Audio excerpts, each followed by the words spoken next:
અહીં ઉપસ્થિત મહેમાનો, ગ્રામજનો, બંને શાળાના શિક્ષકો તથા વહાલા વિદ્યાર્થી મિત્રોને વંદન કરું છું।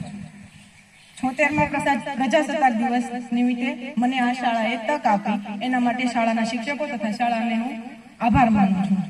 તમને બધાને ખબર જ હશે કે દર વર્ષે પ્રજાસત્તાક દિવસે અહીં એક દીકરીને મોકો આપવામાં આવે છે રાષ્ટ્રધ્વજ ફરકાવવા માટે, અને આજે એ તક મને મળી છે। તમને ખબર હશે કે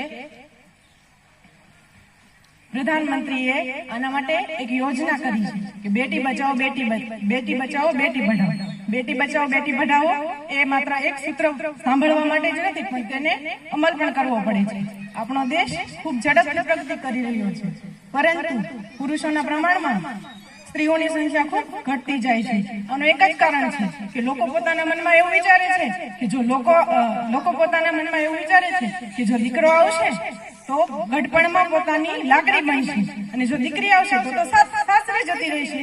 દીકરો જો ભણશે તો કમાઈને પૈસા લાવશે, અને દીકરી જો ભણશે તો પૈસા તો કમાશે પણ તેનો ઉપયોગ એના સાસરાવાળાને થશે। માટે આ એક માન્યતા છે તે ખોટી છે। જો દુનિયામાં સ્ત્રી જ ન હોય તો વંશવેલો સંભવિત જ નથી। માતા, દીકરી અને બહેન આ બધા સ્ત્રીઓના જે સંબંધ છે તેણે જ આપણો સંસાર જાળવી રાખ્યો છે। આજની નારી તો ઘર સંભાળતાની સાથે સાથે નોકરી પણ કરે છે। ઘણી સ્ત્રીઓ તો આખા સરકારનું માળખું સંભાળે છે। એટલા માટે જ કહેવામાં આવ્યું છે કે પુરુષ છે તે ઘરનું આંગણું છે, તો સ્ત્રી છે તે ઘરની મોભ છે।